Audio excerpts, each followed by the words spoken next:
Ann Rest has 20 years of dedicated experience being our Minnesota State Senator.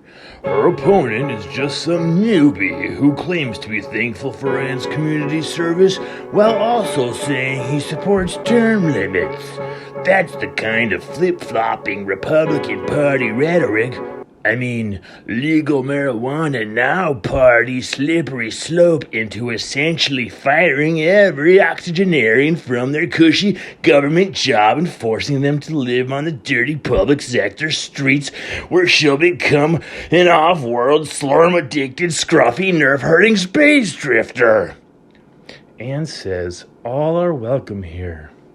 Her opponent agrees by talking the talk, but walks the walk to boot with his relentlessly persistent support for proportional representation. Ann believes our winner-takes-all voting system is a really, really great system.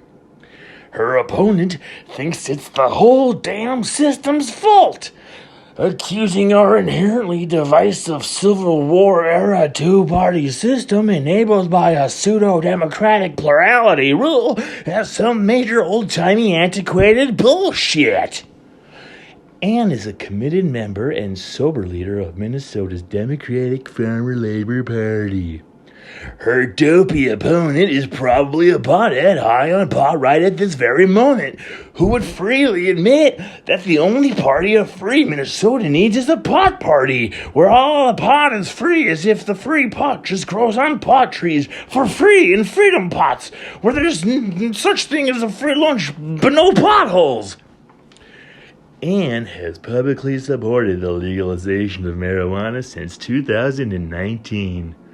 Her hippie opponent, Andy Schuler, has only been on the frustratingly right side of history for 25 years when he finally attended his first million marijuana march in 1997. He was just 16 years old. Is that even legal, man? Won't someone besides the children think of the children? What do children know anyway?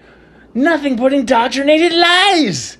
And now adult Andy wants your child to not only avoid the responsibility of going to prison for stopping to smell the devil's flowers, but he wants to steal rich babies.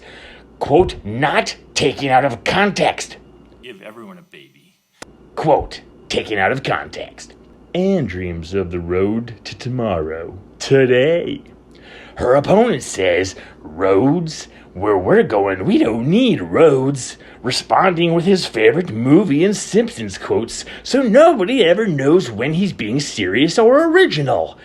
Then he goes on a rant about how planning should be less car-centric and based more around on walkability, going back on his super awesome promise of putting gondolas everywhere. Which is it, Schuler, gondolas, or the other thing? Well, I want listeners to receive the message that it doesn't necessarily have to be gondolas, although I see nothing wrong with that idea, but that I like to encourage a fun, creative, more open-minded society, and that with a simple vote for Shoe No Matter Who in 2022, we can choose to begin using our own figurative map for this road trip of life, without any of the usual fear or bullshit brought on by the dreaded spoiler flaw, which, by the way, third parties have more of a right to complain about than any one of the two major parties, who at any given point are temporarily inconvenienced by the double-edged sword of playing its own century-long political ping-pong game with our nation's destiny. Ann Rest will, statistically speaking, win re-election this November, as incumbents with the most wealthy donors and corporate sponsorships often do. Andrew Thomas Schuler doesn't want your filthy hard-earned money and opposes selling the Republic to the highest bidders. Wait, this Andy loser says he believes in everybody's a winner system. So vote Shoe No Matter Who in 22. It'd be a lot cooler if you did. I'm Andy Schuler, and I something this message.